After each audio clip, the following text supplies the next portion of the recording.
how to find all your videos and photos and reels you have ever shared on Instagram. Hi guys, in this video I will show you your history on Instagram. Basically, I will show you all your videos, photos, and anything you have ever shared on your account on Instagram. It's so easy and quick, so let's jump in. First thing, go to your Instagram, and now go to your profile, click on those three lines beside the plus icon up there. Now all you need to do is click on your activity. Click on the second choice, which is photo and videos. View archive or delete photos and videos you have ever shared.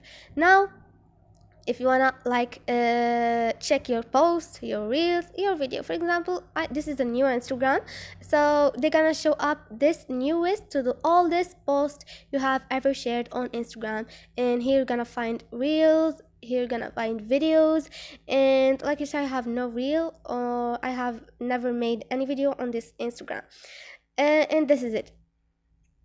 So this is it, guys. Hope this video was helpful to you, and if you liked the video, don't forget to subscribe and like.